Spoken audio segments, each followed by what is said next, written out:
Hey everyone, welcome to This Explainer. I'm absolutely thrilled you're here today because we're going to be looking at something that fundamentally shifts how we handle our absolute biggest interpersonal mistakes. If you've ever laid in bed at night just replaying a moment where you lost your temper with someone you love, wishing, literally praying, you could hit a rewind button, well, This Explainer is your roadmap. Today, we're diving straight into the brilliant insights of clinical psychologist Dr. Becky Kennedy to explore what is arguably the single most important strategy for any meaningful relationship: getting good at repair. So let me ask you, have you ever ruined a family dinner in, say, 10 seconds flat? Picture this scenario. It's Sunday night, you are completely exhausted. You haven't been sleeping well, you're anxious about the upcoming work week, and that unfinished to-do list, it's just looming over you. You've just finished cooking dinner and the pressure cooker is building. And all it takes is one tiny, low-stakes trigger from someone you love to send the entire evening right off a cliff. Section 1, the moment you snap.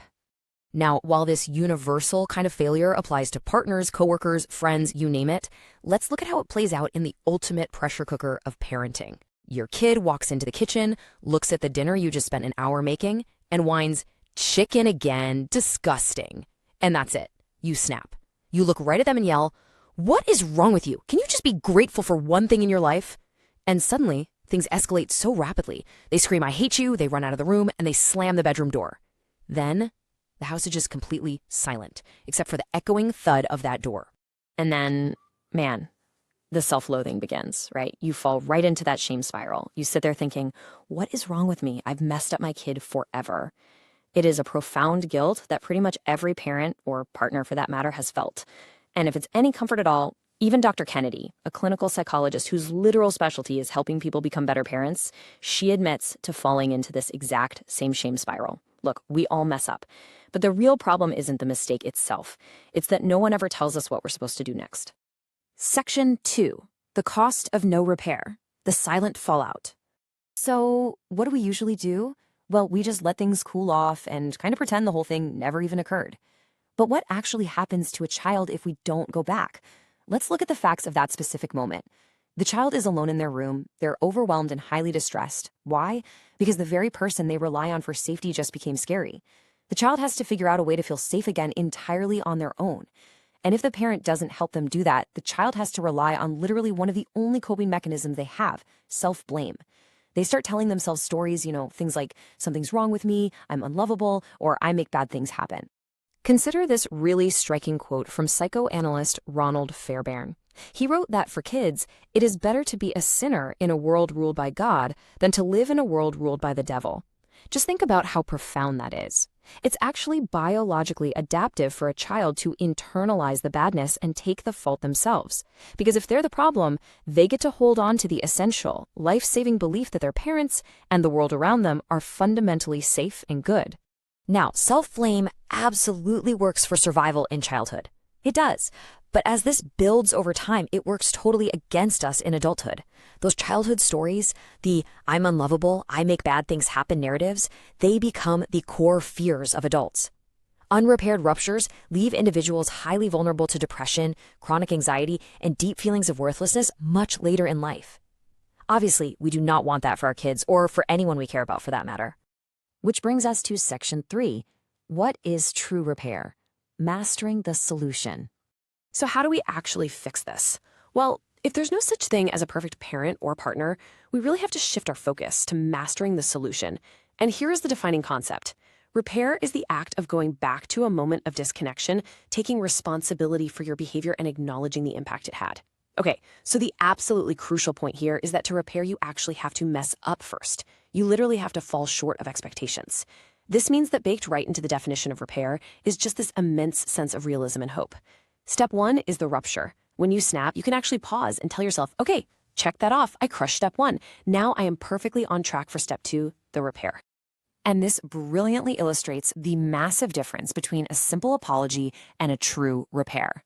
An apology often looks to shut a conversation down, right? It's saying, "Hey, I'm sorry I yelled. Can we move on now?" It's basically trying to sweep the discomfort under the rug. But a good repair does the exact opposite. It opens a conversation up. It reconnects you with the other person and intentionally adds back those elements of safety, love, and goodness that went completely missing during the blow-up. But we really have to watch out for a very natural trap here.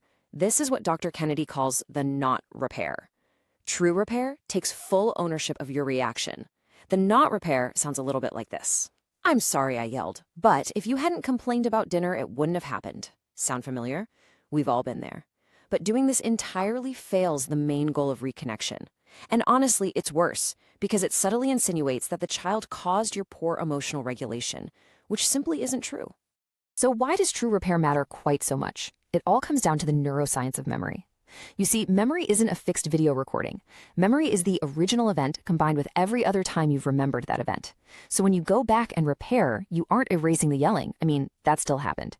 But you are editing the story of the event. You are ensuring that the chapter doesn't end in self-blame, but actually ends in safety and connection. With repair, we effectively change the past. How cool is that? Section 4. How to actually repair. Getting into the actionable blueprint.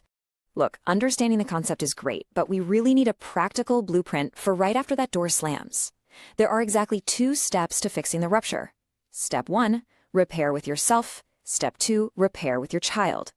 Now, you might be tempted to rush right into their room, but you absolutely cannot offer compassion, understanding, or groundedness to someone else until you first find those qualities within yourself. So, how do you repair with yourself? Well, by making a really critical distinction. You have to separate your core identity, like who you are, from your bad behavior, what you did. You must remind yourself that you are a good parent or a good partner who was simply having a really hard time. And listen, this doesn't let you off the hook. In fact, replacing your shame spiral with groundedness is exactly what keeps you on the hook. It frees up your energy to actually make a positive change. All right, once you're grounded, you move to step 2, stepping back into your child's room. While there's obviously no perfect mathematical formula for human relationships, Dr. Kennedy outlines 3 vital elements you need to hit. Name what happened, take responsibility, and say what you would do differently next time. Let's look at exactly what that sounds like in practice. This is the ultimate tool right here. This exact script. You walk in and you say, I'm sorry I yelled. I'm sure that felt scary, and it wasn't your fault. I'm working on staying calm even when I'm frustrated. Just look at how incredibly powerful that is. You're validating their fear, completely taking away their need for self-blame, and you're modeling how an adult takes responsibility. You effectively replace their story of self-blame with self-trust. Seriously, what a massive relational upgrade. And guys, here is the most incredible part. 15. That is how many seconds it takes to say those words. It only takes a 15-second intervention to create a lifelong positive impact on your relationship and on that child's developing brain. You're setting the stage for how they will handle conflict in their own adult relationships forever, all in just 15 seconds. Section 5. It is never too late. Now, I know a lingering anxiety might be creeping in for some of you right now. You might be thinking, well, my kids are grown, the damage is already done. If that's you, I want to guide you through a really profound thought experiment from the source material. Imagine that right after this explainer ends, your phone rings. It's your parent. Or, if they've passed, imagine finding a letter from them. And in it, they say, I've been thinking about your childhood. There were moments that felt really bad to you, and you were completely right to feel that way. Those moments weren't your fault. I was struggling. If I could go back, I would step aside, calm down, and help you. I am so sorry. Just imagine the visceral reaction of having your own childhood guilt taken away today. It's incredibly powerful. It might not fix everything magically, sure, but it changes things deeply. Why? Because of a simple mathematical certainty. If you have a child, your child is younger than you are, always. That means the story of their life is shorter than yours, and it is perfectly primed and amenable to editing. If imagining a retroactive apology from your own parents impacts you today, just imagine the impact an actual repair will have on your child today, tomorrow, or next week. So, I want to leave you with this. We have to stop striving for an impossible standard of perfection in our relationships. The goal isn't to never mess up. The goal is to master the return to connection. Knowing what you know now about the neuroscience of memory and the destructive power of self-blame, how will you edit your child's story or your partner's story tonight? Thank you so much for joining me for this explain.